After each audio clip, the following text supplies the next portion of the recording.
Apología de Sócrates. Yo no sé, atenienses, la impresión que habrá hecho en vosotros el discurso de mis acusadores. Con respecto a mí, confieso que me he desconocido a mí mismo. Tan persuasiva ha sido su manera de decir, sin embargo, puedo asegurarlo. No han dicho una sola palabra que sea verdad. Pero de todas sus calumnias, la que más me ha sorprendido es la prevención que os ha hecho de que estéis muy en guardia para no ser seducidos por mi elocuencia. Porque el no haber temido el mentis vergonzoso que yo les voy a dar en este momento, haciendo ver que no soy elocuente, es el colmo de la impudencia, a menos que no llamen elocuente al que dice la verdad.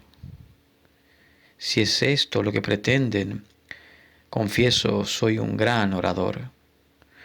Pero no lo soy a su manera, porque, repito, no han dicho ni una sola palabra verdadera, y vosotros vais a saber de mi boca la pura verdad.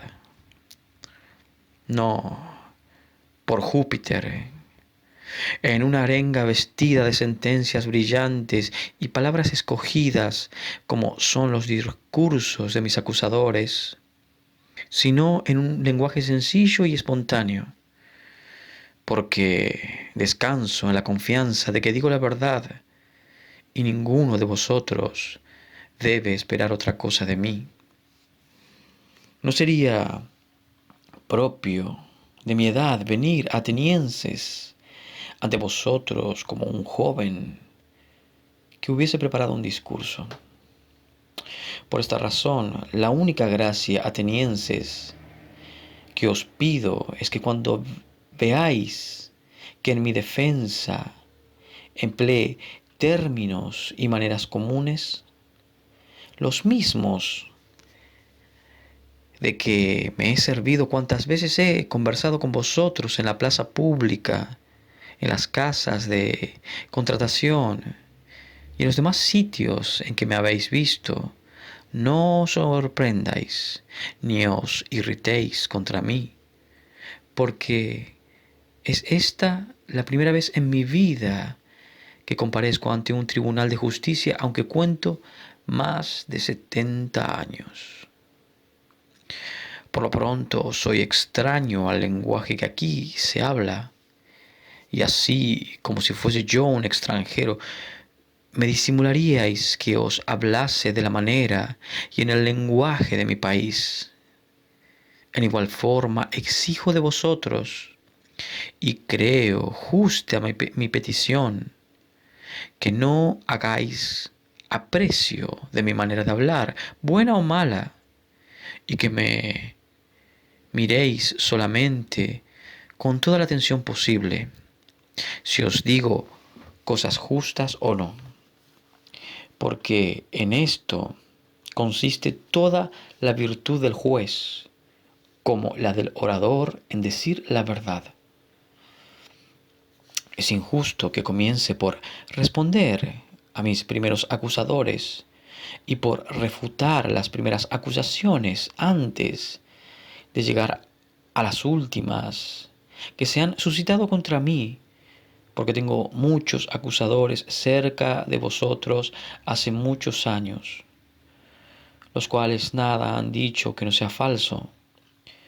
Temo más a estos que a Anito y sus cómplices, aunque sean estos últimos muy elocuentes, pero son aquellas mucho más temibles por cuanto compañeros vuestros, en su mayor parte desde la infancia, os han dado de mí muy malas noticias y os han dicho que hay un cierto Sócrates, hombre sabio, que indaga, lo que pasa en los cielos y en las entrañas de la tierra, y que sabe convertir en buena una mala causa.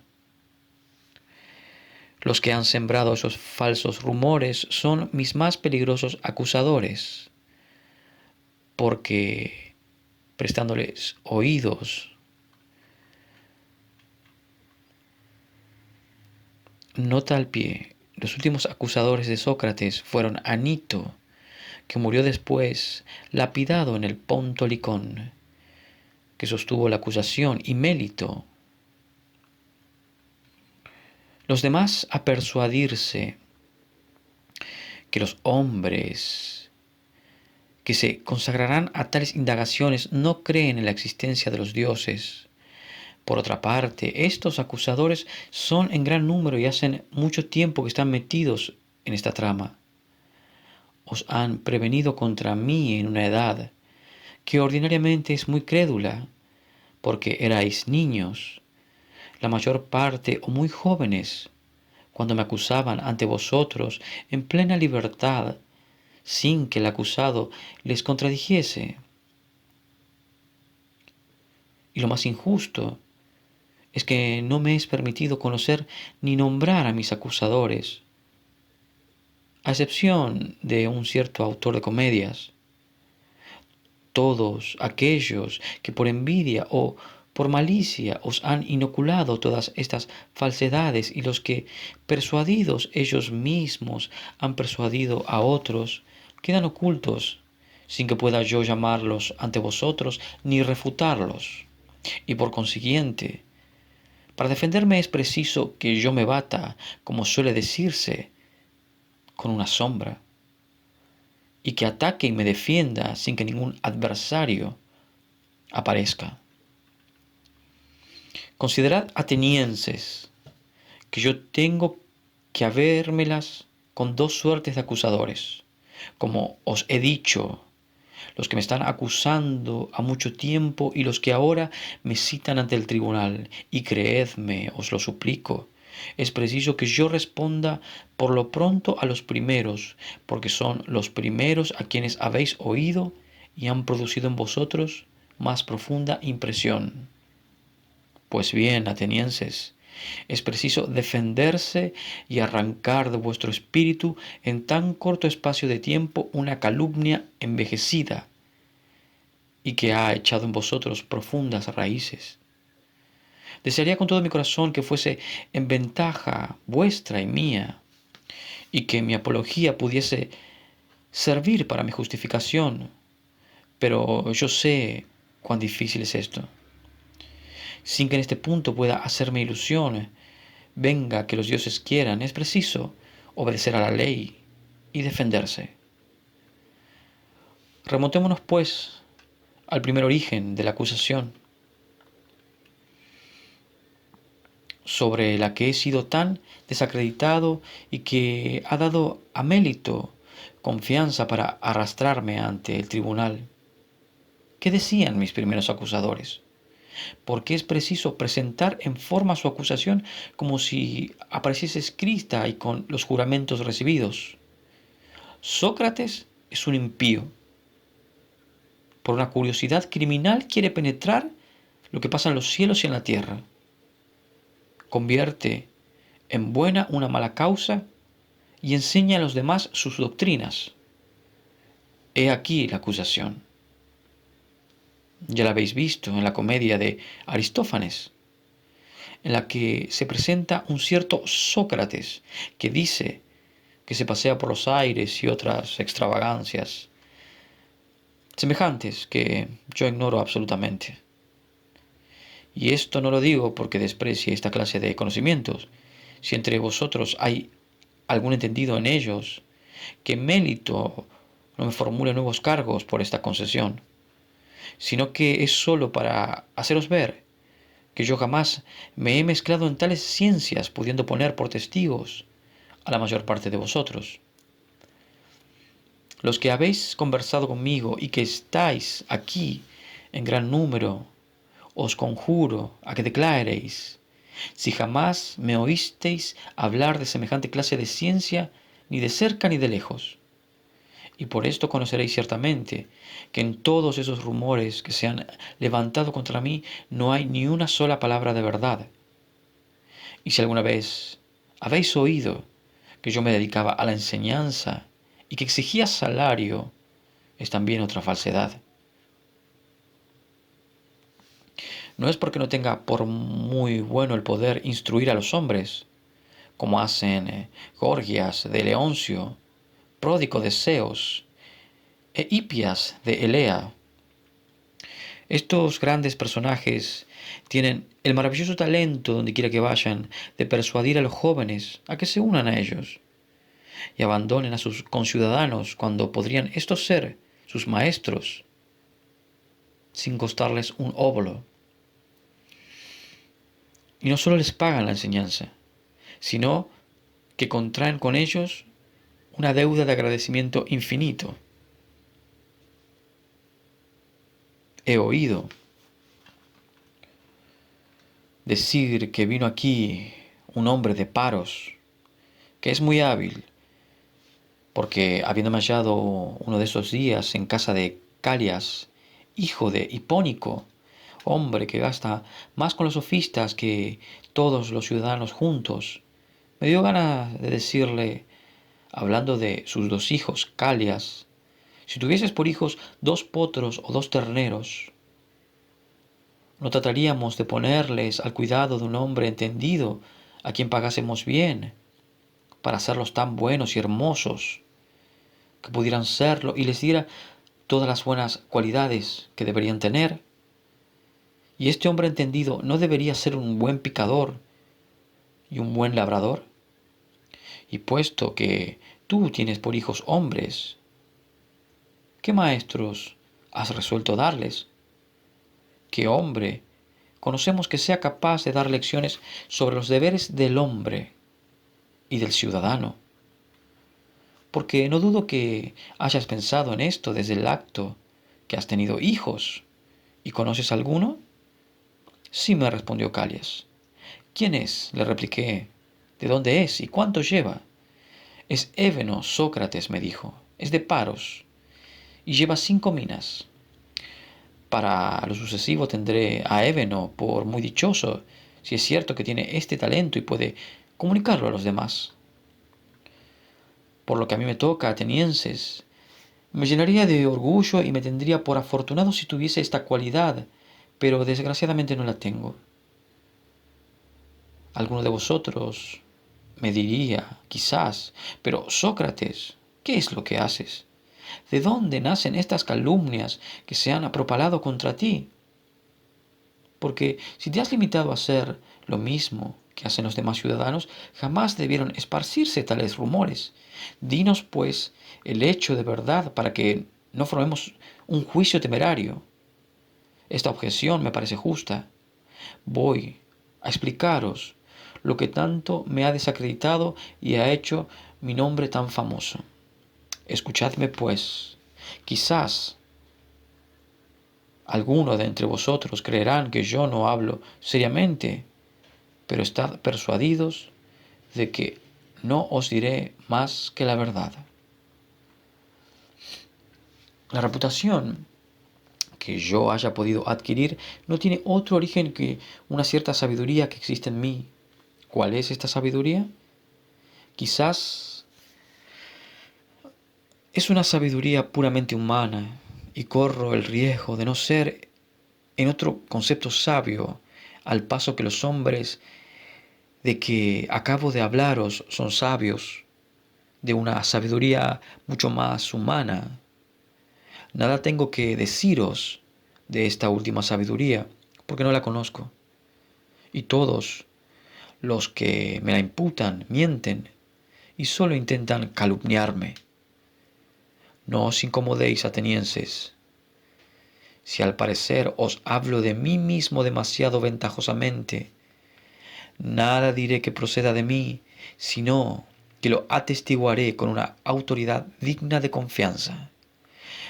Por testigo de mi sabiduría os daré al mismo Dios de Delfos, que os dirá si la tengo y en qué consiste. Todos conocéis a Crefón, mi compañero en la infancia, como lo fue de la mayor parte de vosotros, y que fue desterrado con vosotros y con vosotros volvió. Ya sabéis qué hombre era Crefón, y cuán ardiente era en cuanto emprendía. Un día, habiendo partido para Delfos, tuvo el atrevimiento de preguntar al oráculo: os suplico que no os irritéis de lo que voy a decir, si había en el mundo un hombre más sabio que yo.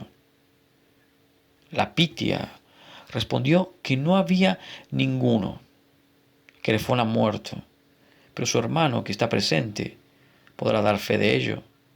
Tened presente, atenienses, porque os refiero todas estas cosas, pues es únicamente para haceros ver de dónde proceden esos falsos rumores que han corrido contra mí. Cuando supe la respuesta del oráculo, dije para mí: ¿qué quiere decir el Dios? ¿Qué sentido ocultan estas palabras? Porque yo sé sobradamente que en mí no existe semejante sabiduría, ni pequeña ni grande. ¿Qué quiere pues decir al declararme el más sabio de los hombres? Porque él no miente. La divinidad no puede mentir. Dudé largo tiempo del sentido del oráculo hasta que, por último, después de gran trabajo, me propuse hacer la prueba siguiente. Fui a casa de uno de nuestros conciudadanos, que pasa por uno de los más sabios de la ciudad. Yo creía que allí, mejor que en otra parte, encontraría materiales para rebatir al oráculo y presentarle un hombre más sabio que yo, por más que me hubiere declarado el más sabio de los hombres. Examinando pues este hombre, de quien baste deciros que era uno de nuestros grandes políticos, sin necesidad de descubrir su nombre. Y conversando con él me encontré con que todo el mundo le creía sabio, que él mismo se tenía por tal, y que en realidad no lo era. Después de este descubrimiento me esforcé en hacerle ver que de ninguna manera era lo que él creía ser. Y he aquí ya lo que me hizo odioso a este hombre y a los amigos suyos que asistieron a la conversación. Luego que de él me separé, razonaba conmigo mismo y me decía: yo soy más sabio que este hombre. Puede muy bien suceder que ni él ni yo sepamos nada de lo que es bello y de lo que es bueno, pero hay esta diferencia, que él cree saberlo aunque no sepa nada, y yo, no sabiendo nada, creo no saber. Me parece pues que en esto yo, aunque poco más, era más sabio, porque no creía saber lo que no sabía. Desde allí me fui a casa de otro que se le tenía por más sabio que el anterior. Me encontré con lo mismo y me granjeé nuevos enemigos. No por esto me desanimé. Fui en busca de otros, conociendo bien que me hacía odioso y haciéndome violencia porque temía los resultados, pero me parecía que debía, sin dudar, preferir a todas las cosas la voz del Dios. Y para dar con el verdadero sentido del oráculo, ir de puerta en puerta por las casas de todos aquellos que gozaban de gran reputación. Pero, oh Dios, he aquí, atenienses, el fruto que saqué de mis indagaciones, porque es preciso deciros la verdad. Todos aquellos que pasaban por ser lo más sabio me parecieron no serlo, al paso que todos aquellos que no gozaban de esta opinión los encontré en mucha mejor disposición para hacerlo. Es preciso que acabe de daros cuenta de todas mis tentativas, como otros tantos trabajos que emprendí para conocer el sentido del oráculo. Después de estos grandes hombres de Estado, me fui a los poetas, tanto a los que hacen tragedias como a los poetas ditirámbicos. Nota al pie. Se llamaban así los poetas que hacían himnos en honor de Baco. Y otros, no dudando que con ellos se me cogería infraganti, como suele decirse, encontrándome más ignorante que ellos. Para esto examiné las obras suyas que me parecieron mejor trabajadas y les pregunté lo que querían decir y cuál era su objeto para que me sirviera de introducción. Pudor tengo, atenienses, en deciros la verdad, pero no hay remedio, es preciso decirla. No hubo uno de todos los que estaban presentes, incluso los mismos autores, que supiese hablar ni dar razón de sus poemas. Conocí desde luego que no es la sabiduría la que guía a los poetas, sino ciertos movimientos de la naturaleza y un entusiasmo semejante al de los profetas y adivinos, que todos dicen muy buenas cosas, sí, sin comprender nada de lo que dicen. Los poetas me parecieron estar en este caso y al mismo tiempo me convencí que a título de poetas se creían los más sabios en todas materias, si bien nada entendían. Les dejé pues persuadido que era yo superior a ellos, por la misma razón que lo había sido respecto a los hombres políticos. En fin, fui en busca de los artistas. Estaba bien convencido de que yo nada entendía de su profesión, que los encontraría muy capaces de hacer muy buenas cosas, y en esto no podía engañarme. Sabían cosas que yo ignoraba, y en esto eran ellos más sabios que yo. Pero atenienses, los más entendidos entre ellos me parecieron incurrir en el mismo defecto que los poetas, porque no hallé uno a título de ser un buen artista, no se creyese muy capaz y muy instruido en las más grandes cosas, y esta extravagancia quitaba todo el mérito a su habilidad.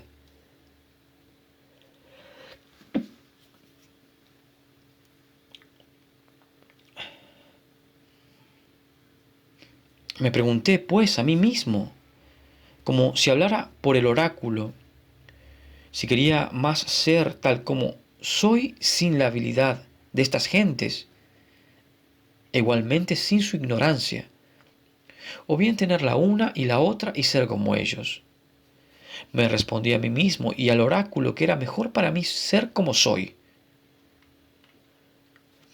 De esta indagación, atenienses, han nacido contra mí todos estos odios y estas enemistades peligrosas que han producido todas las calumnias que sabéis, y me han hecho adquirir el nombre de sabio, porque todos los que me escuchan creen que yo sé todas las cosas sobre las que descubro la ignorancia de los demás. Me parece, atenienses, que solo Dios es el verdadero sabio, y que esto ha querido decir por su oráculo, haciendo entender que toda la sabiduría humana no es gran cosa, o por mejor decir, que no es nada. Y si el oráculo ha nombrado a Sócrates, sin duda se ha valido de mi nombre como un ejemplo, y como si dijese a todos los hombres, el más sabio entre vosotros es aquel que reconoce como Sócrates que su sabiduría no es nada. Convencido de esta verdad, para asegurarme más y obedecer al Dios, continué con mis indagaciones, no solo entre nuestros conciudadanos, sino entre los extranjeros, para ver si encontraba algún verdadero sabio. Y no habiéndolo encontrado, tampoco sirvo de intérprete al oráculo, haciendo ver a todo el mundo que ninguno es sabio. Esto me preocupa tanto que no tengo tiempo para dedicarme al servicio de la República, ni al cuidado de mis cosas, y vivo en una gran pobreza a causa de este culto que rindo a Dios. Por otra parte, muchos jóvenes de las más ricas familias en sus socios se unen a mí de buen grado y tienen tanto placer en ver de qué manera pongo a prueba a todos los hombres que quieren imitarme con aquellos que encuentran, y no hay que dudar que encuentran una buena cosecha, porque son muchos los que creen saberlo todo aunque no sepan nada o casi nada. Todos aquellos que ellos convencen de su ignorancia la toman conmigo y no con ellos. Y van diciendo que hay un cierto Sócrates que es un malvado y un infame que corrompe a los jóvenes. Cuando se les pregunta qué hace o qué enseña, no tienen que responder. Y para disimular su flaqueza, se desatan con esos cargos triviales que ordinariamente se dirigen contra los filósofos, que indaga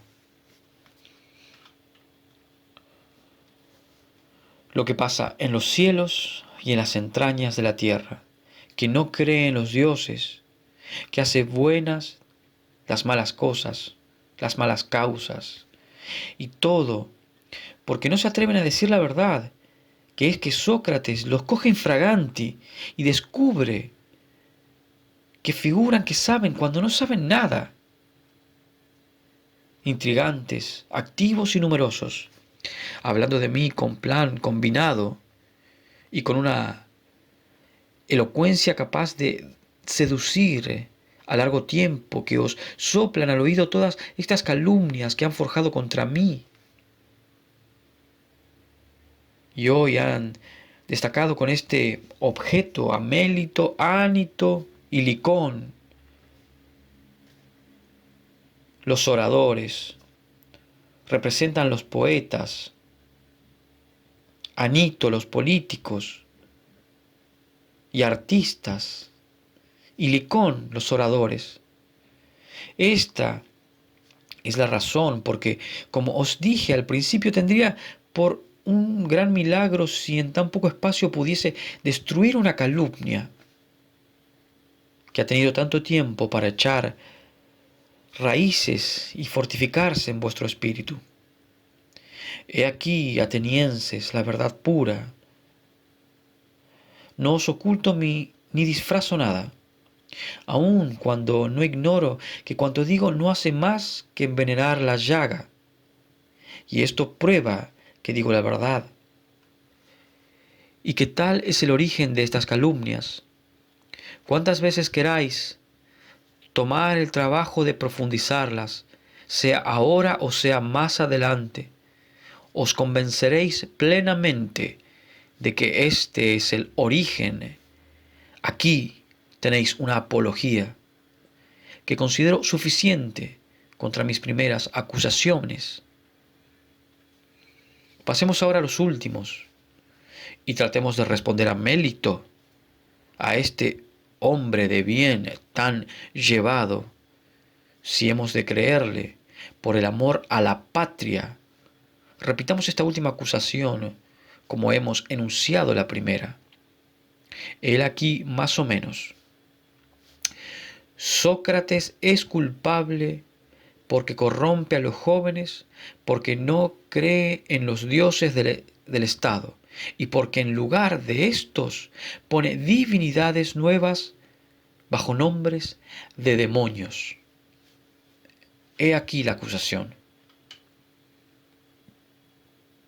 La examinaremos punto por punto. Dice que soy culpable porque corrompo la juventud y yo, atenienses, digo que el culpable es Mélito, en cuanto burlándose de las cosas serias, tiene la particular complacencia de arrastrar a otros ante el tribunal, queriendo figurar que se desvela mucho por cosas por las que jamás ha hecho ni el más pequeño sacrificio, y voy a probároslo. Ven acá, Mélito, dime, ¿ha habido nada que te haya preocupado más que el hacer los jóvenes los más virtuosos posibles? Mélito, nada, indudablemente. Sócrates, pues bien, di a los jueces cuál será el hombre que mejorará la condición de los jóvenes, porque no puede dudarse que tú lo sabes, puesto que tanto te preocupa esta idea. En efecto, puesto que has encontrado al que los corrompe y hasta le has denunciado ante los jueces, es preciso que digas quién los hará mejores. Habla, veamos quién es. ¿Lo ves ahora, Melito? Tú callas, estás perplejo y no sabes qué responder. ¿Y no te parece esto vergonzoso? No es una prueba cierta de que jamás ha sido objeto tu cuidado, la educación de la juventud.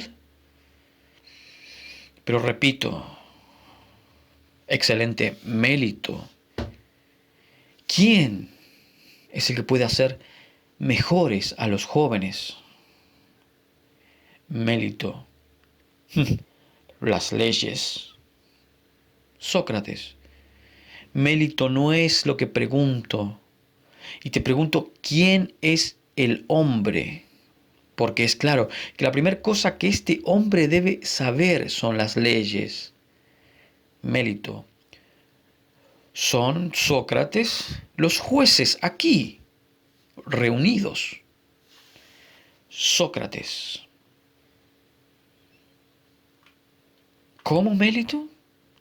Estos jueces son capaces de instruir a los jóvenes y hacerlos mejores. Mélito, sí, ciertamente. Sócrates, pero ¿son todos estos jueces o hay entre ellos unos que pueden y otros que no pueden? Mélito, todos pueden. Sócrates, perfectamente. Por Juno, nos has dado un buen número de buenos preceptores. Pero pasemos adelante. Estos oyentes que nos escuchan, pues también hacer los jóvenes mejores o no pueden. Mélito, pueden. Sócrates, ¿y los senadores? Mélito, los senadores, lo mismo. Sócrates, pero mi querido Mélito, todos los que vienen a las asambleas del pueblo corrompen igualmente a los jóvenes o son capaces de hacerlos mejores. Mélito, todos son capaces.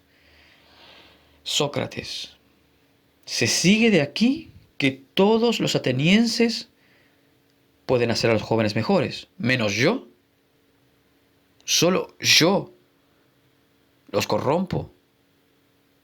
¿No es esto lo que dices?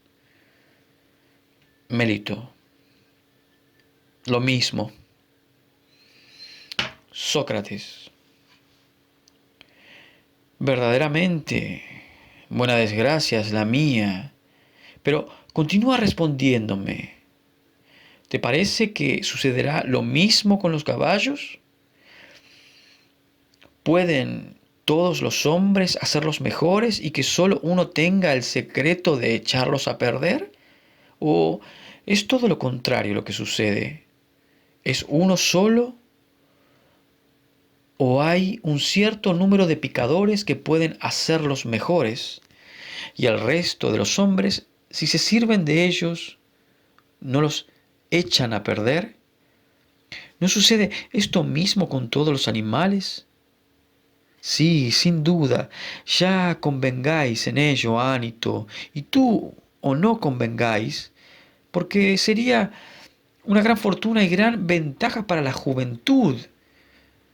Que solo hubiese un hombre capaz de corromperla y que todos los demás la pusiesen en buen camino, pero tú has probado suficientemente, Mélito, que la educación de la juventud no es cosa que te haya quitado el sueño, y tus discursos acreditan claramente que jamás te has ocupado de lo mismo que motiva tu acusación contra mí.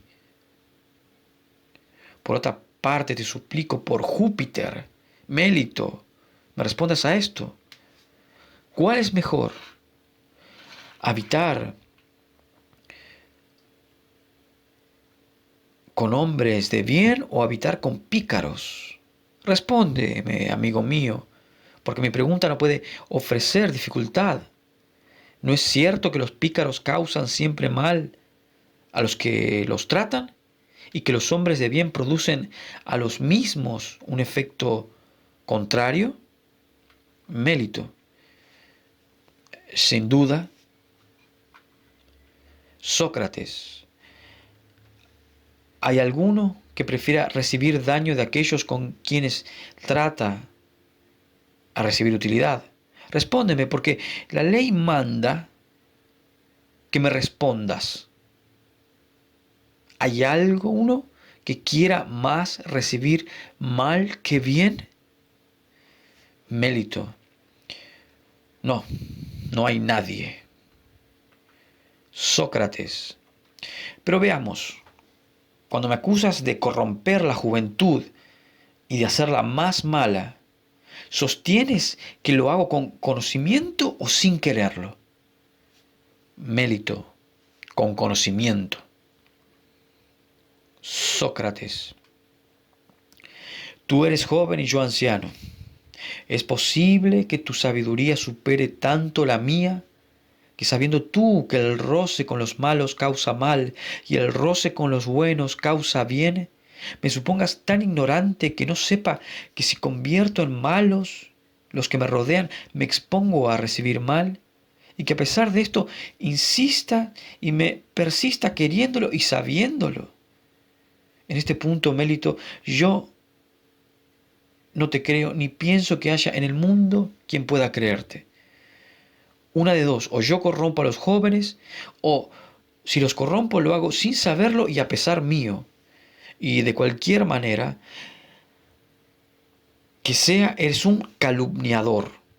Si corrompo a la juventud, a pesar mío, la ley no permite citar a nadie ante el tribunal por faltas involuntarias, sino que lo que quiere es que se llama aparte a los que las cometen, que se los reprenda y que se los instruya, porque es bien seguro que estando instruido cesaría de hacer lo que hago a pesar mío.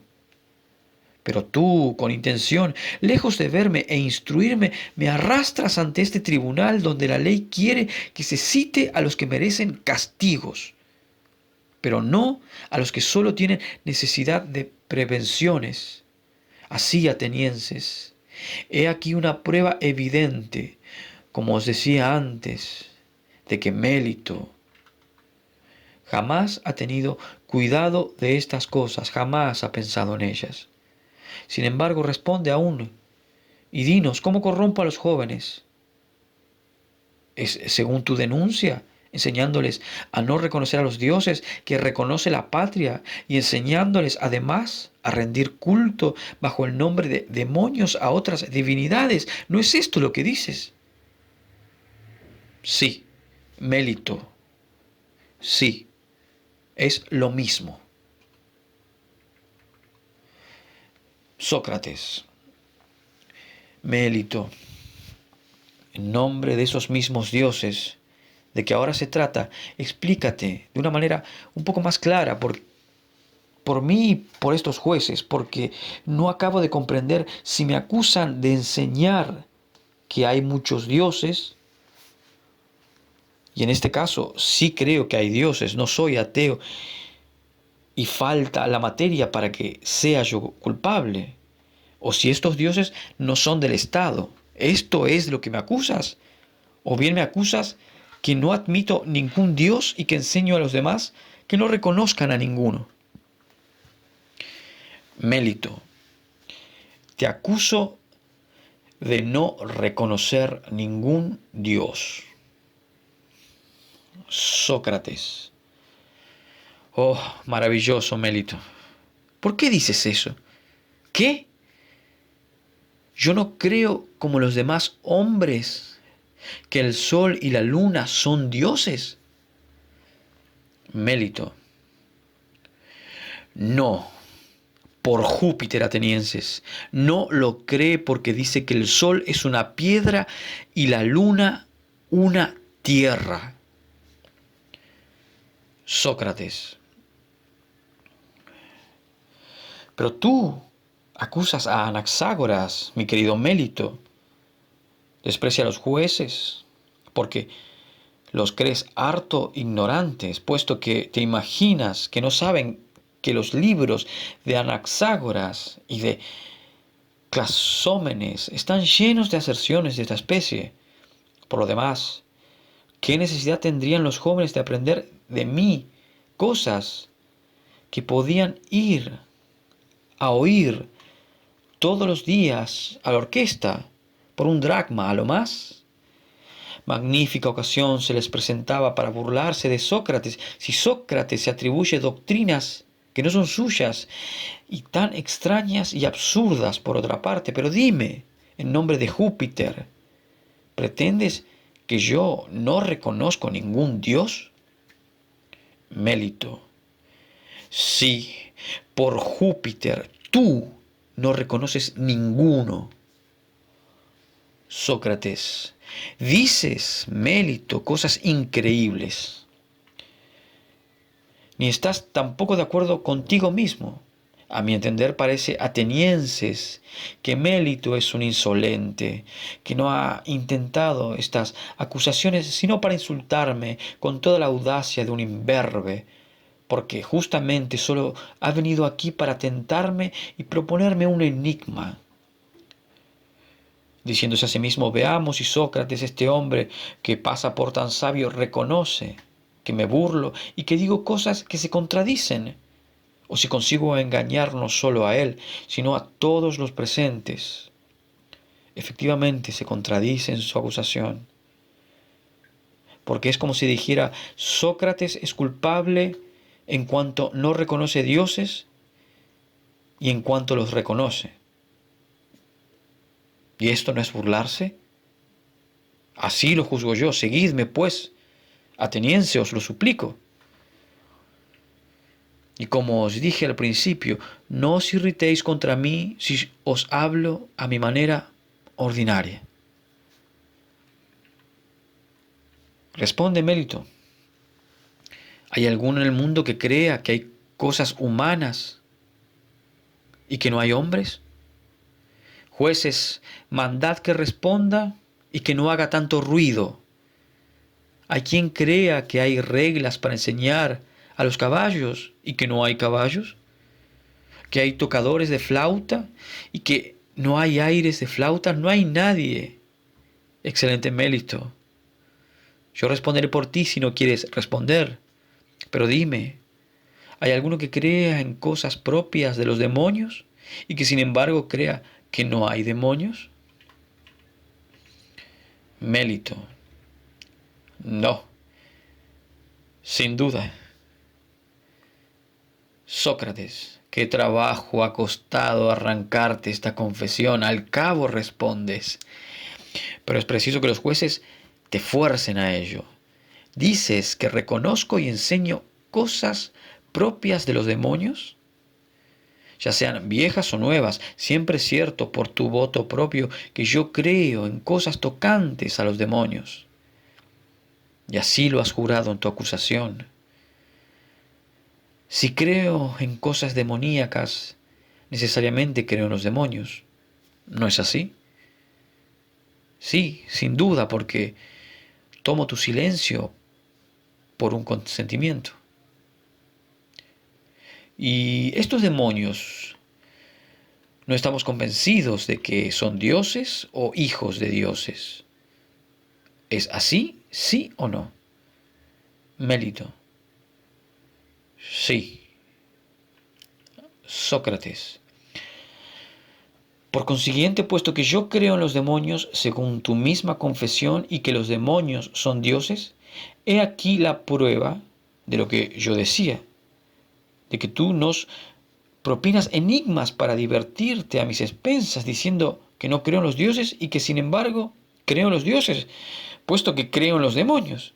Y si los demonios son hijos de los dioses, hijos bastardos si se quiere, puesto que se dice que han sido habidos de ninfas o de otros seres mortales. ¿Quién es el hombre que pueda creer que hay hijos de dioses y que no hay dioses?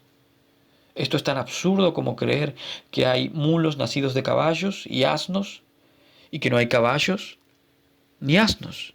Así, Mélito, no puede menos de que hayas intentado esta acusación contra mí por solo probarme y a falta de pretexto legítimo para arrastrarme ante el tribunal, porque a nadie que tenga sentido común puedes persuadir jamás de que el hombre que cree que hay cosas concernientes a los dioses y a los demonios pueda creer, sin embargo, que no hay ni demonios ni dioses, ni héroes. Esto es absolutamente imposible. Pero no tengo necesidad de extenderme más en mi defensa, atenienses. Lo que acabo de decir basta para hacer ver que no soy culpable y que la acusación de Mélito carece de fundamento. Estad persuadidos, atenienses, de lo que os dije en un principio, de que me he traído muchos odios, que esta es la verdad,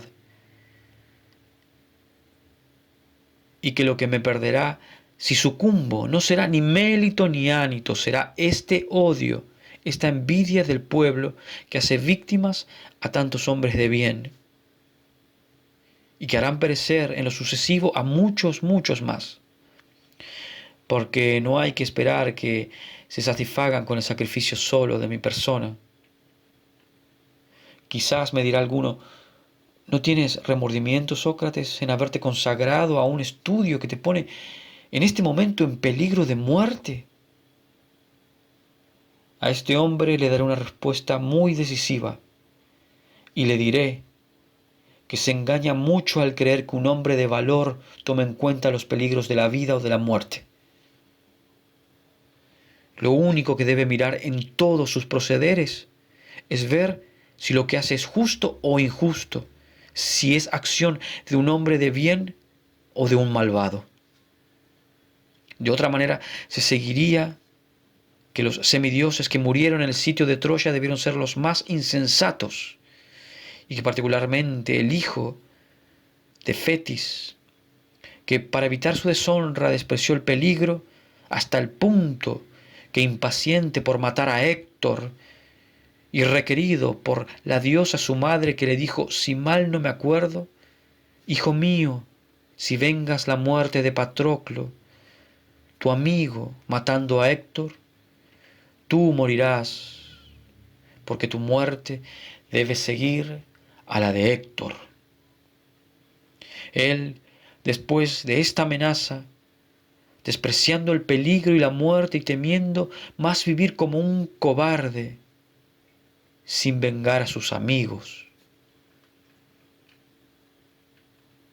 que yo muera al instante.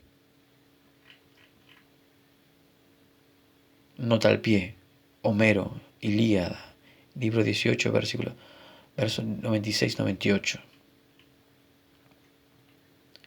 Gritó con tal que castigue al asesino de Patroclo y no se quede yo deshonrado, sentado en mis buques, pero inútil sobre la tierra.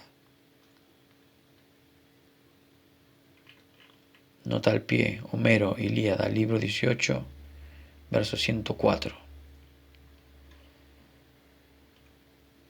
¿Os parece que se inquietaba Fetis del peligro de la muerte? Es una verdad constante, atenienses, que todo hombre que ha escogido un puesto que ha creído honroso o que ha sido colocado en él por sus superiores debe mantenerse firme y no debe temer ni a la muerte, ni lo que haya de más terrible, anteponiendo a todo el honor. Me conduciría de una manera singular y extraña, atenienses, si después de haber guardado fielmente todos los puestos a que me han destinado nuestros generales en Potidea, en Anfípolis y en Delio, nota al pie. Sócrates se distinguió por su valor en los dos primeros sitios y en la batalla de Delio, salvó la vida de Xenofonte, su discípulo, y a Alcibíades. Y de haber expuesto mi vida tantas veces, ahora que el Dios me ha ordenado, porque así lo creo, pasar mis días en el estudio de la filosofía, estudiándome a mí mismo y estudiando a los demás, abandonase este puesto por miedo a la muerte o cualquier otro peligro, verdaderamente esta sería una deserción criminal y me haría acreedor a que se me citara ante este tribunal como un impío que no cree en los dioses, que desobedece al oráculo, que teme la muerte y que se cree sabio y que no lo es, porque temer la muerte, atenienses, no es otra cosa que creerse sabio sin serlo, y creer conocer lo que no se sabe. En efecto, nadie conoce la muerte, ni sabe si el mayor de los bienes para el hombre, si es el mayor de los bienes para el hombre, sin embargo se la teme, como si se supiese con certeza que es el mayor de todos los males. ¿No es una ignorancia vergonzante creer, conocer una cosa que no se conoce? Respecto a mí, atenienses, quizás soy en esto muy diferente a todos los demás hombres. Y si en algo parezco más sabio que ellos es porque, no sabiendo lo que nos espera más allá de la muerte, digo y sostengo que no lo sé. Lo que sé de cierto es que cometer injusticias y desobedecer al que es mejor y está por encima de nosotros, sea Dios, sea hombre, es lo más criminal y lo más vergonzoso. Por lo mismo yo no temeré ni huiré nunca de males que no conozco y que son quizás verdaderos bienes, pero temeré y huiré siempre de males que sé con certeza que son verdaderos males. Sí, a pesar de las instancias de Ánito que han manifestado que no haberme traído ante el tribunal, o que una vez llamado, no podéis vosotros dispensaros de hacerme morir, porque dice que si me escapase de la muerte, vuestros hijos, que son ya afectos a la doctrina de Sócrates, serían irremisiblemente corrompidos. Me dijese Sócrates, en nada estimamos la acusación de Ánito y te declaramos absuelto. Pero esa condición de que cesaras de filosofar y de hacer tus indagaciones acostumbradas, y si reincides y llega a descubrirse, tú morirás. Si me dieseis libertad bajo estas condiciones, os respondería sin dudar: atenienses, os respeto y os amo, pero obedeceré a Dios antes que a vosotros. Y mientras yo viva no cesaré de filosofar, dándoos siempre consejos, volviendo a mi vida ordinaria y diciendo a cada uno de vosotros cuando os encuentre: buen hombre, cómo siendo atenienses y ciudadanos de los más grandes, de la más grande ciudad del mundo por su sabiduría y por su valor, cómo no te avergüenzas de no haber pensado más que en amontonar riquezas, en adquirir créditos y honores, de despreciar los tesoros de la verdad y de la sabiduría, y de no trabajar para hacer tu alma tan buena como pueda hacerlo. Y si alguno me niega que se halla en este estado y sostiene que tiene cuidado de su alma, no se lo negaré al pronto, pero le interrogaré, le examinaré, le refutaré. Y si encuentro que no es virtuoso, pero que aparenta serlo, le echaré en cara que prefiere cosas tan abyectas y tan perecibles a las que no son de un precio inestimable.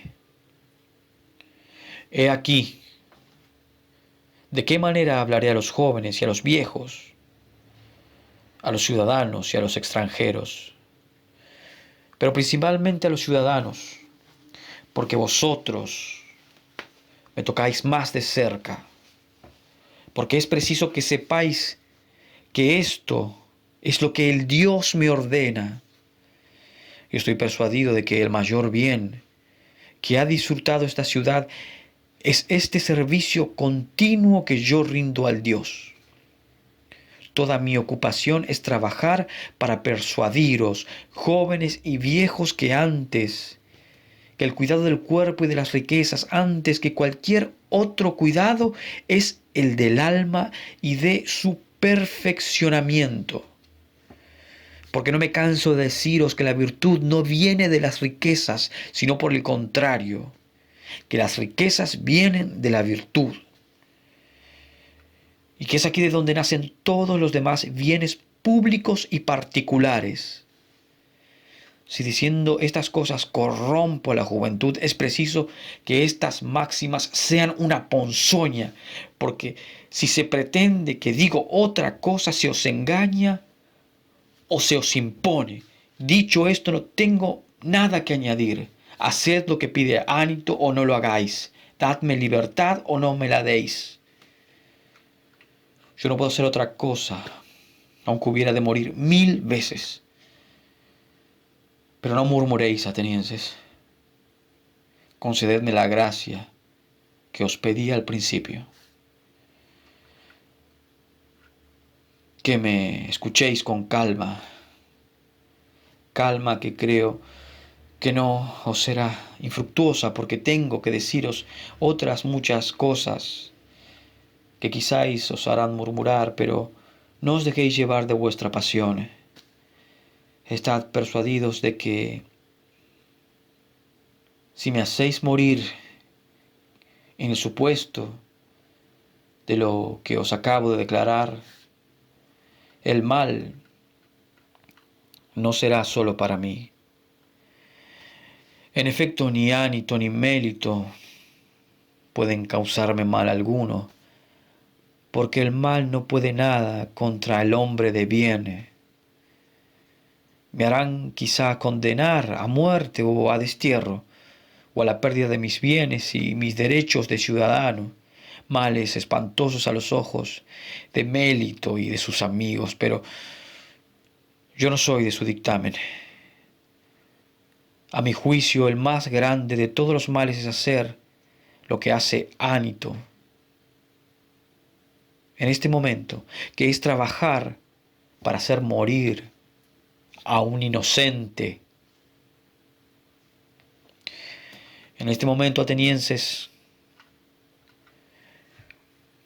no es en manera alguna por amor a mi persona por lo que yo me defiendo, y sería un error el creerlo así, sino que es por amor a vosotros, porque condenarme sería ofender al Dios y desconocer el presente que os ha hecho.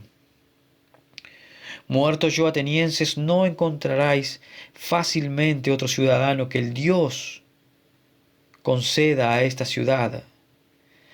La comparación os parecerá quizás ridícula, como a un corcel noble y generoso, pero entorpecido por su misma grandeza, y que tiene necesidad de espuela que le excite y despierte.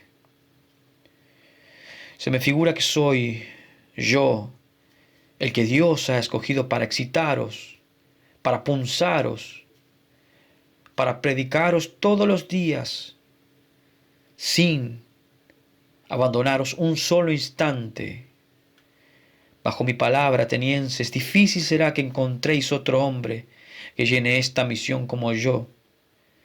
Y si queréis creedme, me salvaréis la vida.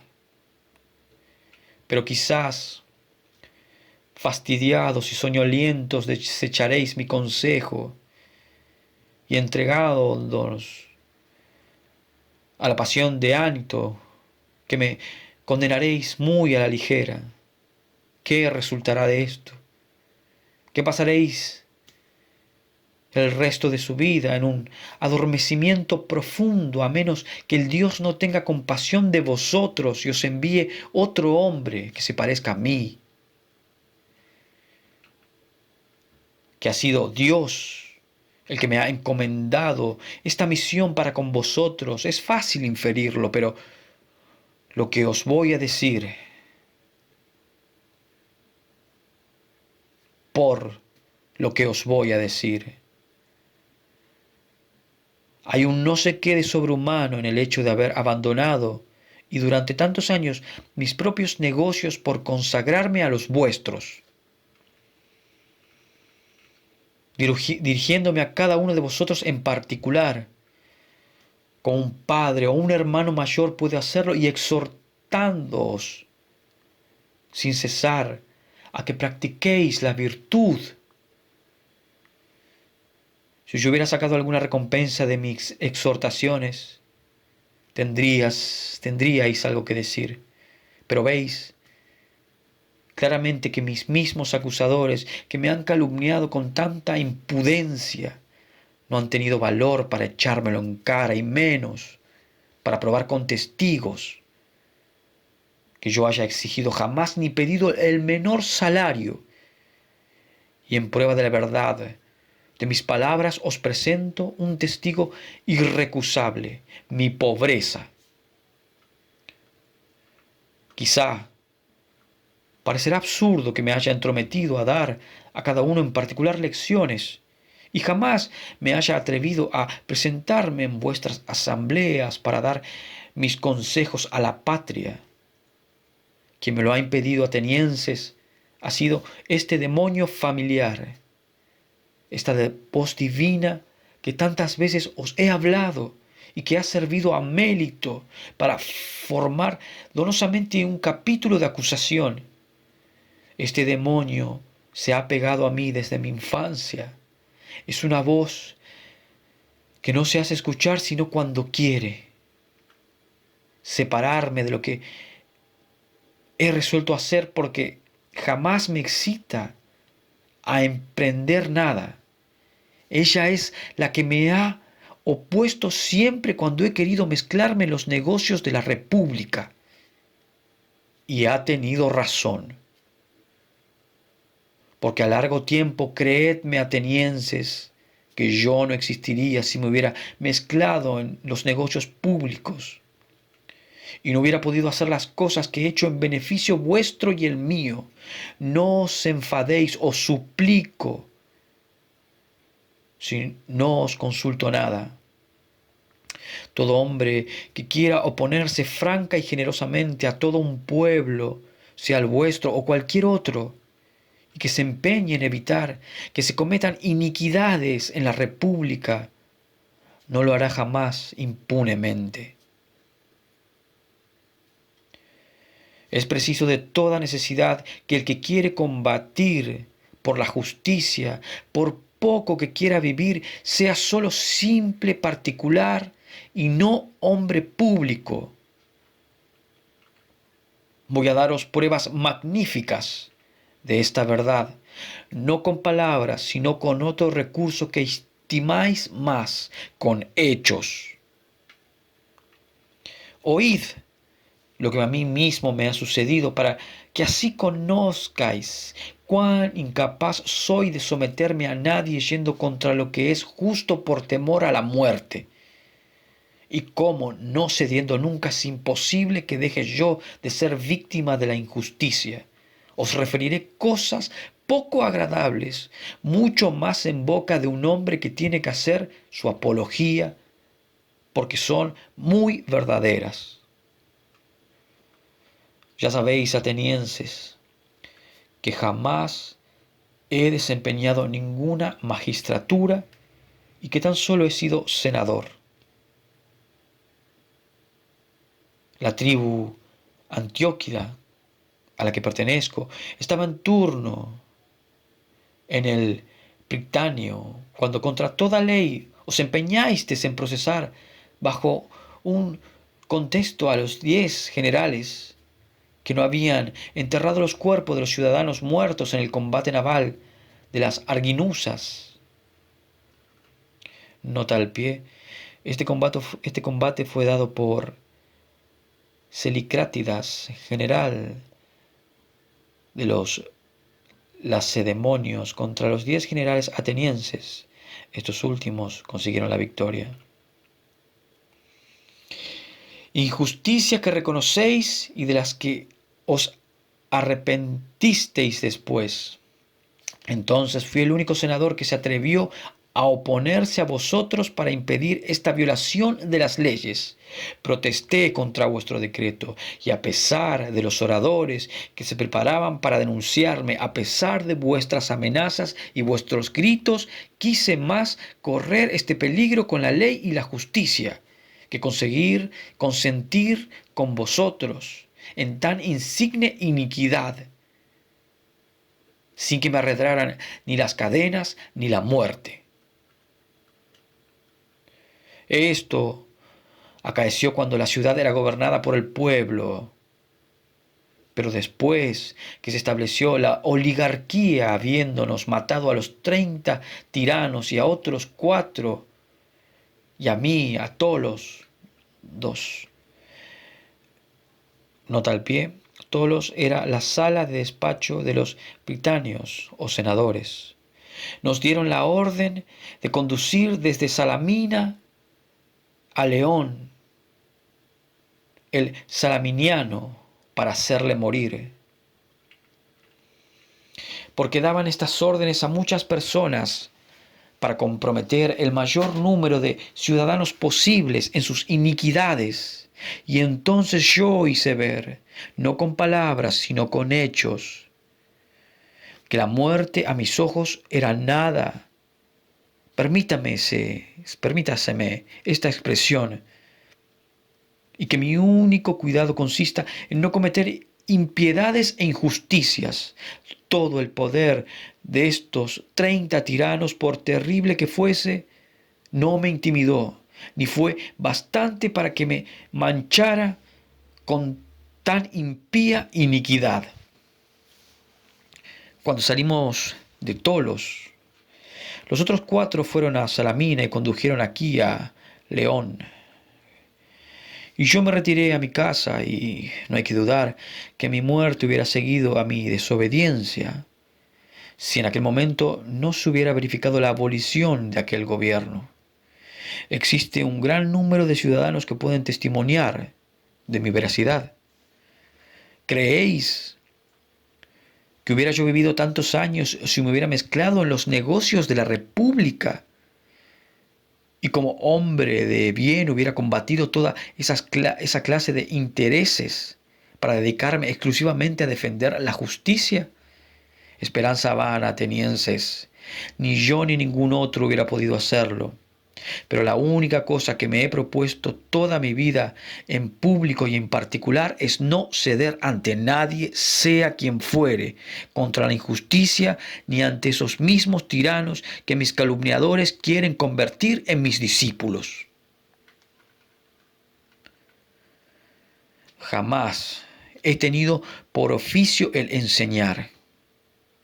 Y si ha habido algunos jóvenes o ancianos que han tenido deseo de verme a la obra y oír mis conversaciones, no les he negado esta satisfacción, porque como no es mercenario mi oficio, no rehúso el hablar. Aun cuando con nada se me retribuye, y estoy dispuesto siempre a a espontanearme con ricos y pobres, dándoles toda anchura para que me pregunten y si lo prefieren, para que me respondan a las cuestiones que yo suscite. Y si entre ellos hay alguno que sean hechos hombres de bien o pícaros, no hay que alabarme ni reprenderme por ello, porque no soy yo la causa, puesto que jamás he prometido enseñarles nada, y de hecho nada les he enseñado. Y si alguno se alaba de haber recibido lecciones privadas u oído de mí cosas distintas de las que digo públicamente a todo el mundo, estad persuadidos de que no dice la verdad. Ya sabéis, atenienses, porque la mayor parte de las gentes gustan escucharme y conversar detenidamente conmigo. Os he dicho la verdad pura, y es porque tienen singular placer en compartir con gentes que se tienen por sabias y que no lo son, combates que no son desagradables para los que les dirigen. Como os dije antes, es el Dios mismo el que me ha dado esta orden por medio de oráculos, por sueños y por todos los demás medios de que la divinidad puede valerse para hacer saber a los hombres su voluntad. Si lo que digo no fuese cierto, os sería fácil convencerme de ello, porque si yo corrompía a los jóvenes y de hecho estuviesen ya corrompidos, sería preciso que los más avanzados en edad y que saben en conciencia que les he dado pernicioso consejo en su juventud, se levantasen contra mí y me hiciesen castigar. Y si no querían hacerlo, sería un deber en sus parientes, como sus padres, sus hermanos, sus tíos, venir a pedir venganza contra el corruptor de sus hijos, de sus sobrinos, de sus hermanos.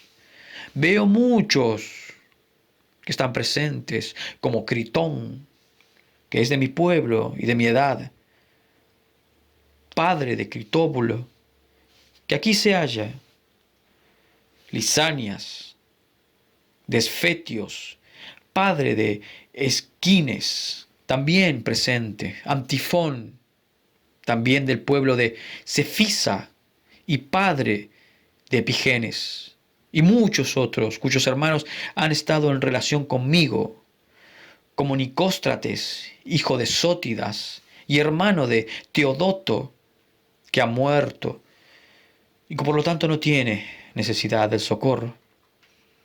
Y de su hermano veo también a Parales, hijo de Demodoco y hermano de Teages, a Dimanto, hijo de Aristón, con su hermano Platón, que tenéis adelante, y Artodoro, hermano de Apolodoro. Nota al pie. Cuando Sócrates fue condenado, Apolodoro exclamó: Sócrates, lo que me aflige más es verte morir inocente. Sócrates, pasándole la mano suavemente por la cabeza, le dijo con la risa en los labios: Amigo mío, ¿querrías más verme morir culpable?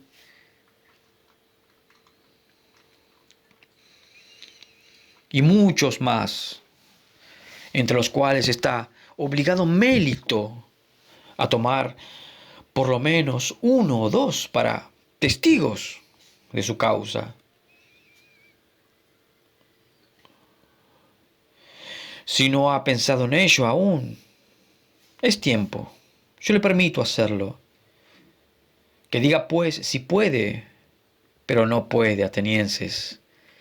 Veréis que todos están dispuestos a defenderme a mí, que he corrompido y perdido enteramente a sus hijos y hermanos, si hemos de creer a Mélito y a Ánito.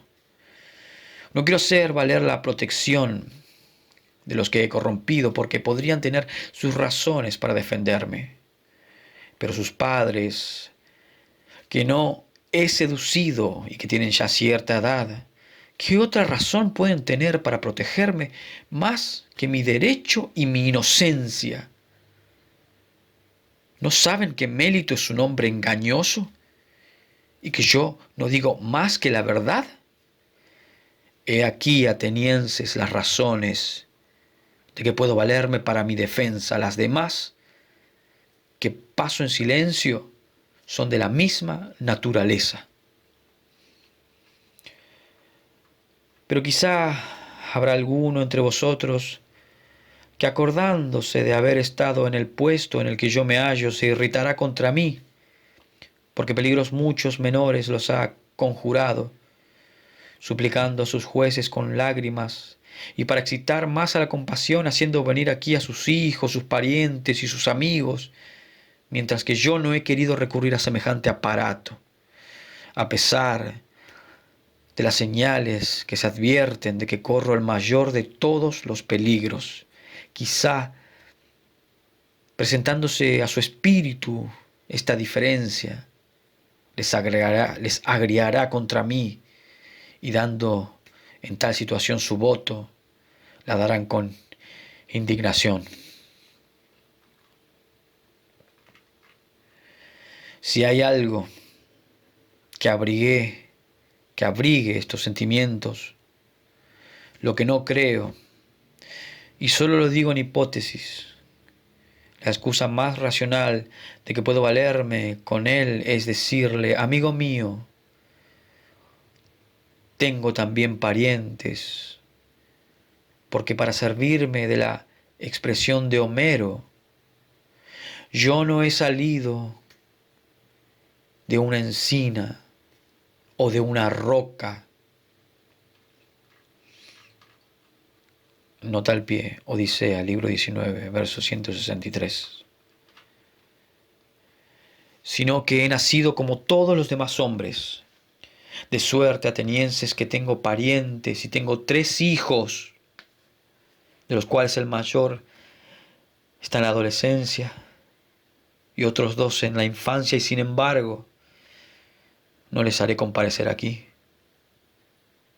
para comprometeros a que me absolváis. ¿Pero por qué no lo haré? No es por una terquedad altanera, ni por desprecio hacia vosotros, y dejo a un lado, si miro la muerte con intrepidez, con debilidad, porque esta es otra cuestión, sino que es por vuestro honor y por el de toda la ciudad. No me parece regular ni honesto que vaya yo a emplear esta clase de medios a la edad que tengo y con toda mi reputación, verdadera o falsa. Basta que la opinión generalmente recibida sea que Sócrates tiene alguna ventaja sobre la mayor parte de los hombres. Si los que entre vosotros pasan por ser superiores a los demás por su sabiduría, su valor o por cualquier otra virtud se rebajasen de esta manera, me avergüenzo decirlo, como muchos que he visto, que habiendo pasado por grandes personajes, hacían sin embargo cosas una bajeza sorprendente cuando se los juzgaba, como si estuviesen persuadidos de que sería para ellos un gran mal si le hacían morir, y de que serían inmortales si los absolvían. Repito,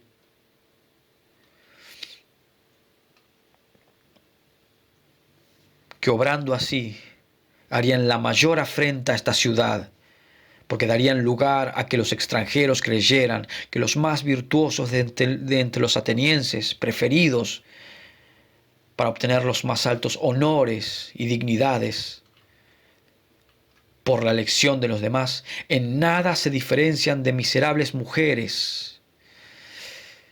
Y esto no debéis hacerlo, atenienses, vosotros que habéis alcanzado tanta nombradía.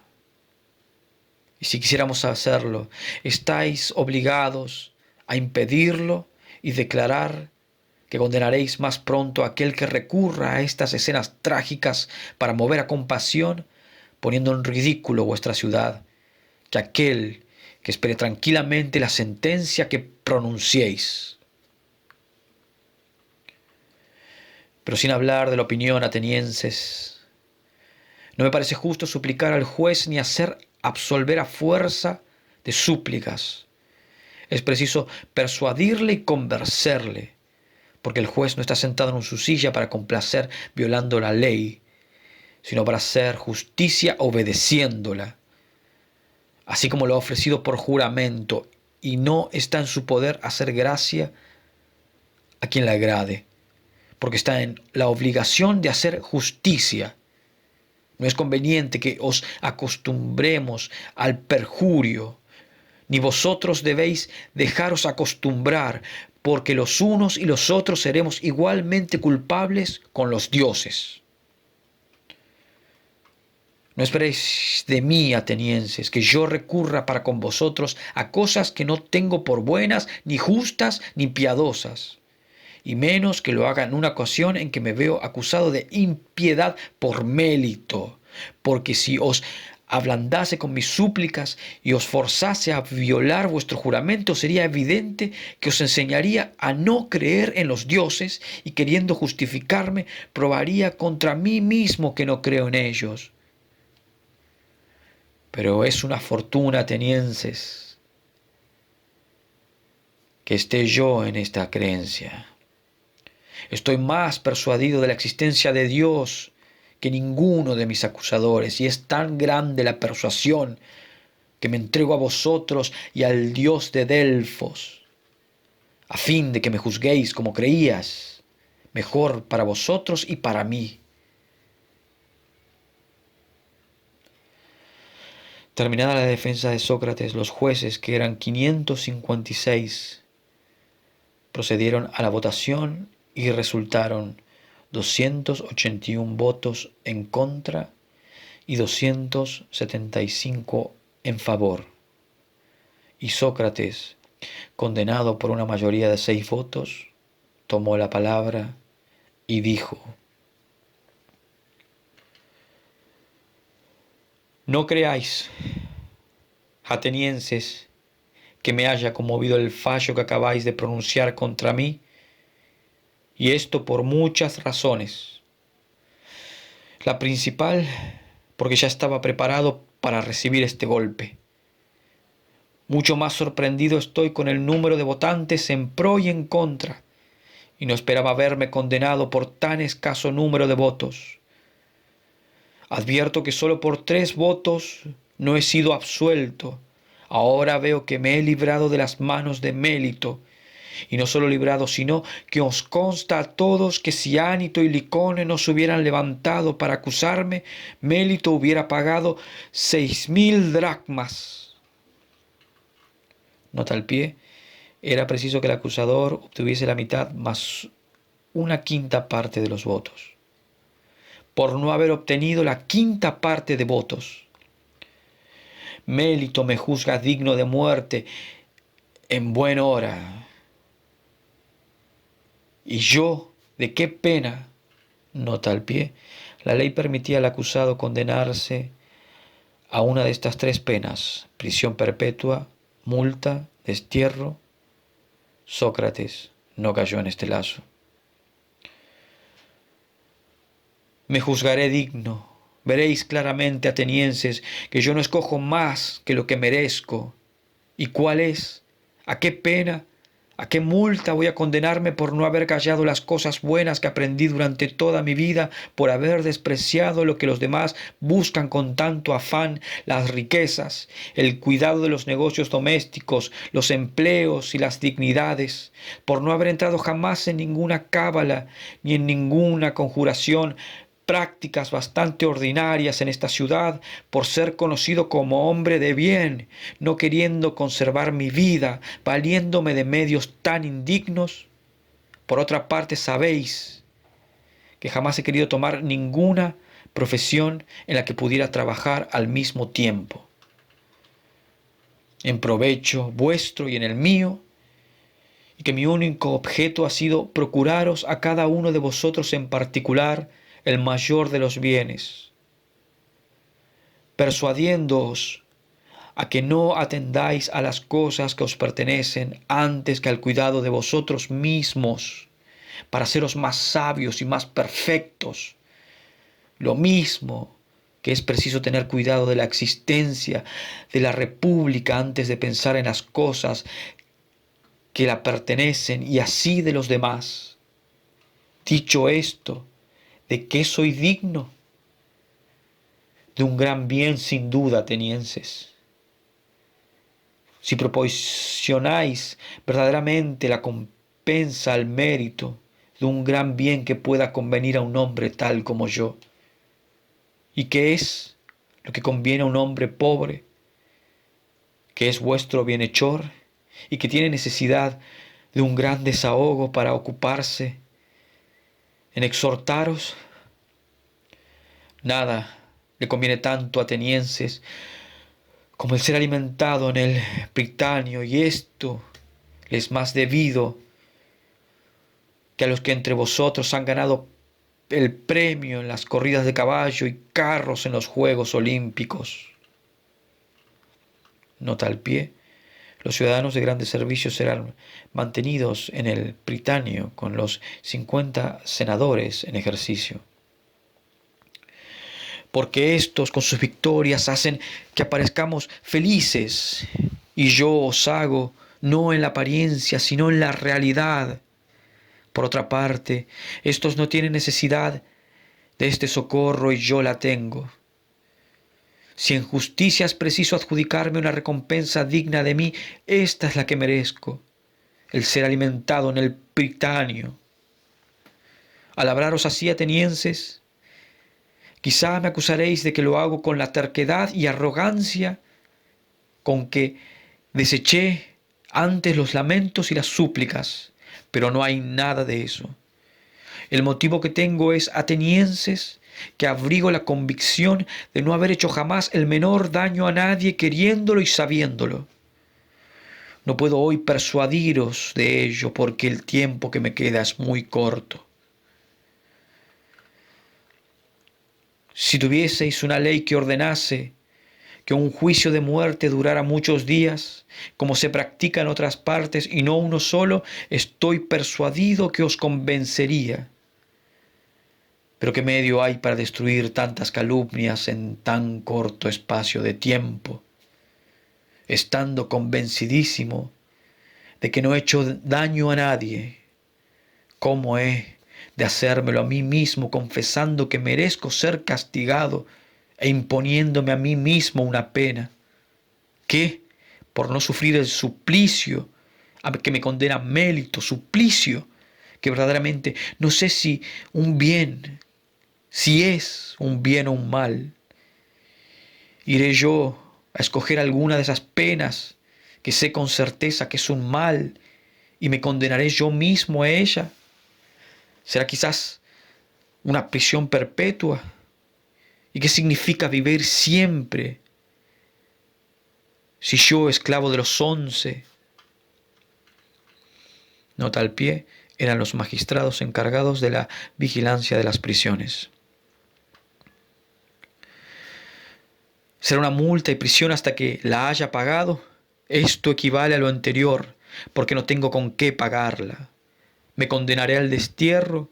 Quizás confirmaríais mi sentencia, pero era necesario que me obedeciera bien el amor a la vida, atenienses. Si vosotros, que sois mis conciudadanos, no habéis podido sufrir mis conversaciones ni mis máximas, y de tal manera os ha irritado que no habéis parado hasta deshaceros de mí, con mucha más razón los de otros países no podrían sufrirme.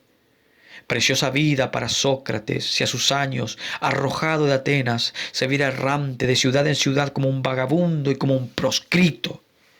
Sé bien que a donde quiera que vaya, los jóvenes me escucharán como me escuchan en Atenas.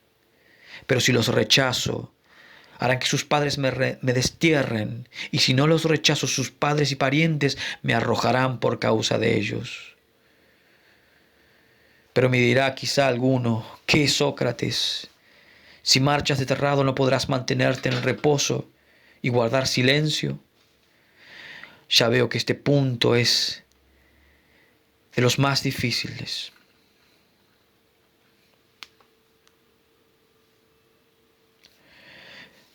para hacerlo comprender a algunos de vosotros, porque si os digo que callar en el destierro sería desobedecer a Dios, y que por esta razón me es imposible guardar silencio, no me creeríais, y miraríais esto como una ironía. Y por otra parte os dijese que el mayor bien del hombre es hablar de la virtud todos los días de su vida y conversar sobre todas las demás cosas que han sido objeto de mis discursos, ya sean examinándome a mí mismo, ya examinando a los demás, porque una vida sin exámenes no es vida, aunque me queríais menos. Así es la verdad, atenienses, y por más que se os resista a creerla, en fin, no estoy acostumbrado a juzgarme acreedor a ninguna pena. Verdaderamente, si fuese rico, me condenaría a una multa tal que pudiera pagarla, porque esto no me causaría ningún perjuicio, pero no puedo porque nada tengo, a menos que no queráis que la multa sea proporcionada a mi indigencia. Y en este concepto podría extenderme hasta una mina de plata, y a esto es a lo que yo me condeno. Pero Platón, que está presente, Critón, Critóbulo y Apolodoro, quieren que me extienda hasta 30 minas, de que ellos responden. Me condeno pues a 30 minas, y he aquí mis fiadores, que ciertamente son de mucho abono. Habiéndose Sócrates condenado a sí mismo a la multa por obedecer a la ley, los jueces deliberaron y lo condenaron a muerte. Y entonces Sócrates tomó la palabra y dijo: En verdad, atenienses, por demasiada impaciencia y precipitación, vais a cargar con un baldón y dar lugar a vuestros envidiosos enemigos a que acusen a la República de haber hecho morir a Sócrates, a este hombre sabio, porque para agravar vuestra vergonzosa situación ellos me llamarían sabio, aunque no lo sea, en lugar de que, si hubieseis tenido un tanto de paciencia, mi muerte venía de suyo, y hubieseis conseguido vuestro objeto, porque ya veis que en la edad que tengo estoy bien cerca de la muerte. No digo esto por todos los jueces, sino tan solo por los que me han condenado a muerte. Y a ellos es a quienes me dirijo. ¿Creéis que yo hubiera sido condenado si yo hubiera reparado en los medios para defenderme? ¿Creéis que me hubieran faltado palabras insinuantes y persuasivas? No son las palabras atenienses las que me han faltado. Es la impudencia de no haberos dicho cosas que hubierais gustado mucho de oír. Hubiera sido para vosotros una gran satisfacción haberme visto lamentar, suspirar, llorar, suplicar y cometer todas las demás bajezas que estáis viendo todos los días en los acusados. Pero en medio del peligro no he creído que debía rebajarme a un hecho tan cobarde y tan vergonzoso. Y después de vuestra sentencia no me arrepiento de no haber cometido esta indignidad, porque quiero más morir después de haberme defendido como me he defendido, que vivir por haberme arrastrado ante vosotros. Y en los tribunales de justicia, y en medio de la guerra, debe el hombre honrado salvar su vida por tales medios. Sucede muchas veces en los combates que se puede salvar la vida muy fácilmente, arrojando las armas y pidiendo cuartel al enemigo. Y lo mismo sucede en todos los demás peligros. Hay 1000 expedientes para evitar la muerte, cuando está uno en posición de poder decirlo todo o hacerlo todo. Ah, atenienses, no es lo difícil evitar la muerte, lo es mucho más evitar la deshonra, que marcha más ligera que la muerte. Esta es la razón, porque viejo y pesado como lo estoy, me he dejado llevar por la más pesada de las dos, la muerte. mientras que la más ligera, el crimen, está adherida a mis acusadores que tienen vigor y ligereza. Yo voy a sufrir la muerte, a la que me habéis condenado, pero ellos sufrirán la iniquidad y la infamia, a la que la verdad les condena. Con respecto a mí, me atengo a mi castigo, y ellos se atendrán al suyo. En efecto, quizás las cosas han debido pasar así, y mi opinión no ha podido pasar de mejor modo. Oh vosotros que habéis condenado a muerte, quiero predeciros lo que os sucederá, porque me veo en aquellos momentos, cuando la muerte se aproxima, en que los hombres son capaces de profetizar el porvenir.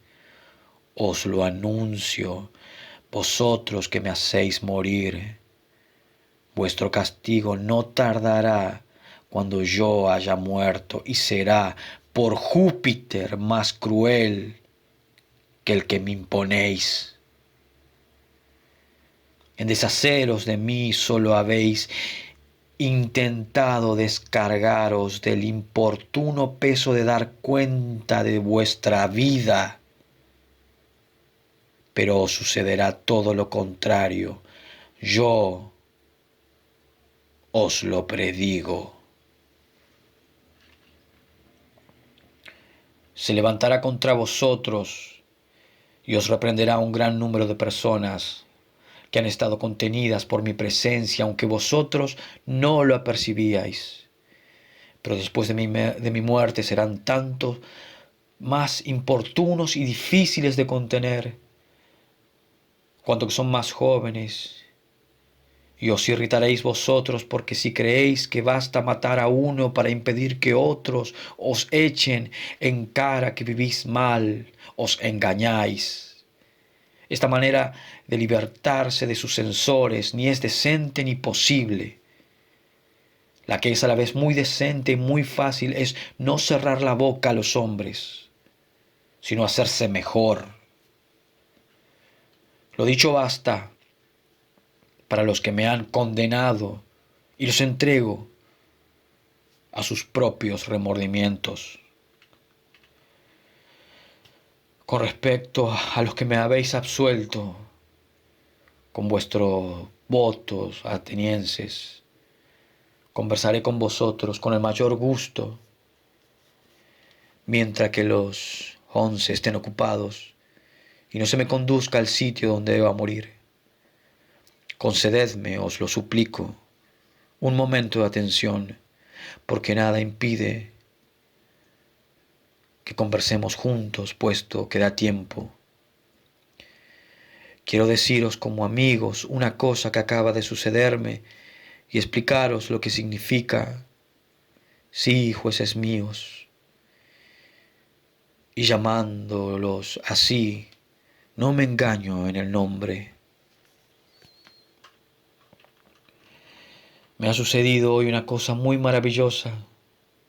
La voz divina de mi demonio familiar, que me hacía advertencias tantas veces y que en las menores ocasiones no dejaba jamás de separarme de todo lo malo que iba a emprender. Hoy que me sucede lo que veis, y lo que la mayor parte de los hombres tienen por el mayor de todos los males, esta voz no me ha dicho nada, ni esta mañana cuando salí de casa, ni cuando he venido al tribunal, ni cuando he comenzado a hablaros. Sin embargo, me ha sucedido muchas veces que me ha interrumpido en medio de mis discursos, y hoy nada se ha opuesto. Haya dicho o hecho lo que yo quisiera. ¿Qué puede significar esto? Voy a decíroslo. Es que hay trazas de lo que me sucede que representan que es un gran bien. Y nos engañamos todos sin duda si creemos que la muerte es un mal, Una prueba evidente de ello es que si yo no hubiese de realizar hoy algún bien, el Dios no hubiera dejado de advertírmelo como acostumbra. Profundicemos un tanto la cuestión para hacer ver que es una esperanza muy profunda la de que la muerte es un bien. Es preciso de dos cosas. Una, o la muerte es un absoluto anonadamiento y una privación de todo sentimiento, o como se dice, es un tránsito del alma de un lugar a otro. Si es la privación de todo sentimiento, una dormida pacífica que no es turbada por ningún sueño, ¿qué mayor ventaja puede presentar la muerte?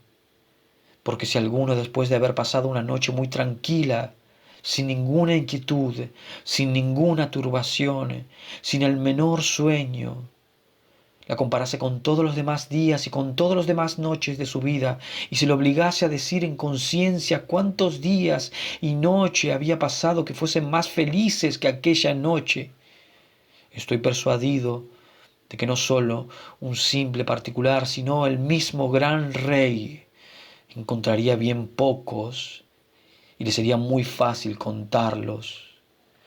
Si la muerte es una cosa semejante, la llamo con razón un bien, porque entonces el tiempo todo entero no es más que una larga noche. Pero si la muerte es un tránsito de un lugar a otro, y según se dice allá abajo está el paradero de todos los que han vivido, ¿qué mayor bien se puede imaginar, jueces míos? Porque si al dejar los jueces prevaricadores de este mundo se encuentran los infiernos, los verdaderos jueces, que se dice que hacen allí justicia, Minos, Radamanto, Eaco, Triptólemo y todos los demás semidioses que han sido justos durante su vida, ¿no es en cambio este el cambio más dichoso? ¿A qué preciso, a qué precio no comparáis la felicidad de conversar con Orfeo, Museo, Hesíodo y Homero? Para mí si es esto verdad, moriría gustoso 1000 veces. Qué transporte de alegría no tendría yo cuando me encontrase con Palámedes, con Afax, hijo de Telamón, y con todos los demás héroes de la antigüedad que han sido víctimas de la injusticia. Qué placer el poder comparar mis aventuras con las suyas, pero aún sería un placer infinitamente más grande para mí pasar allí los días interrogando y examinando a todos estos personajes para distinguir lo que son verdaderamente sabios de lo que creen serlo y no lo son. Hay algunos, jueces míos, que no dice todo lo que tiene en este mundo para examinar al que condujo un numeroso ejército contra Troya, o Ulises, o Sísifo y tantos otros hombres y mujeres cuya conversación y examen sería una felicidad inexplicable. Estos no harían morir a nadie por este examen, porque además de que son más dichosos que nosotros en todas las cosas, gozan de la inmortalidad, si hemos de creer lo que se dice.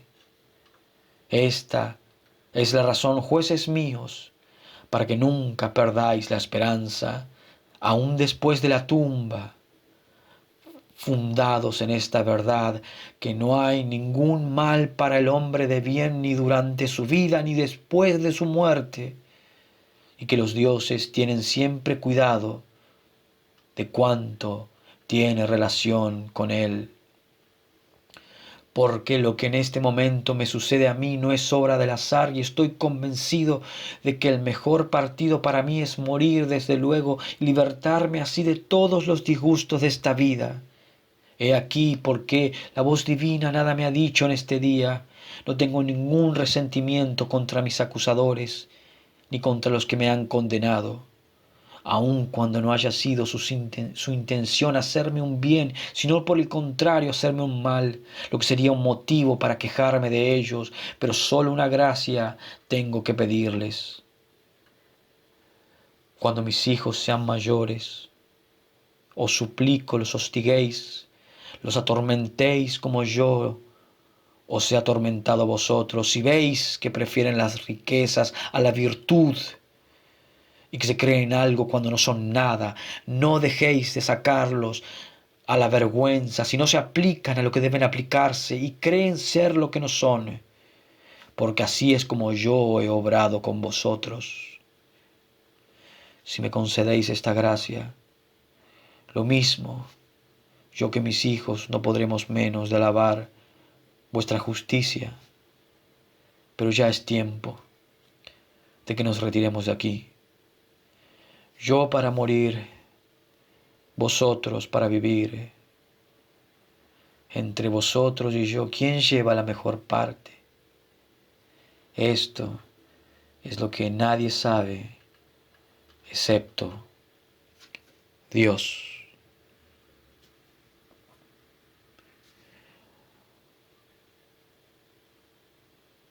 Apología de Sócrates. Nota breve del lector, estoy extenuado.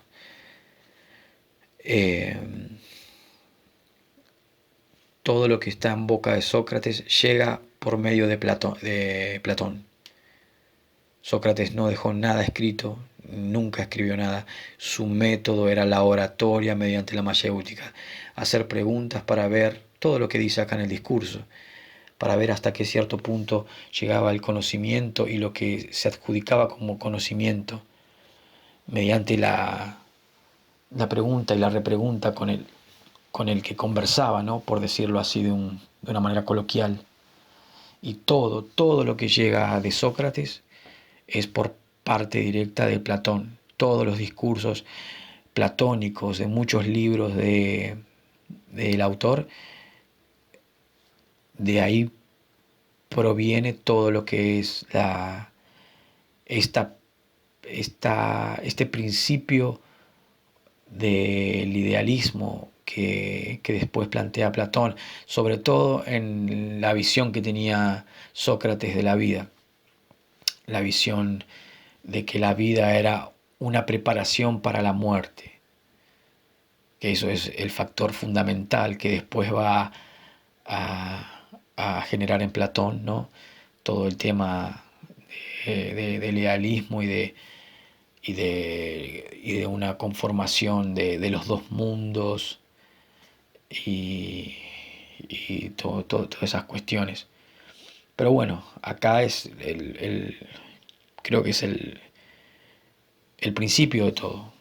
El principio de todo es este libro para mí, para empezar a agarrar Platón y para entender los discursos previos, como hay un libro, ¿cómo era que se llamaba? Ay, no recuerdo el nombre en este momento. El Timeo no es el otro en el que es una noche previa que lo van a ejecutar, a hacer tomar la cicuta a Sócrates. Uy, no puedo acordar el nombre. No me viene a la cabeza ahora, no me acuerdo el nombre. Se me fue. Eh,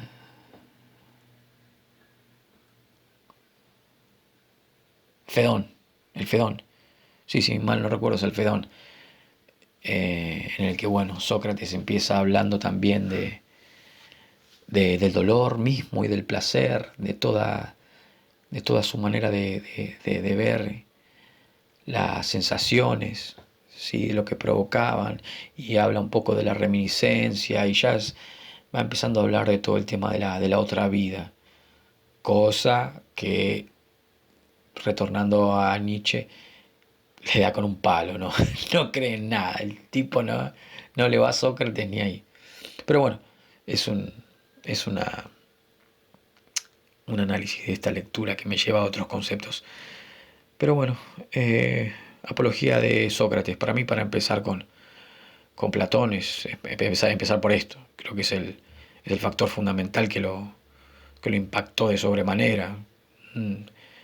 Después de escribiendo todos los otros discursos que vendrían a ser previos durante la vida de Sócrates, pero este para mí es el fundamental que marcó mucho a Platón.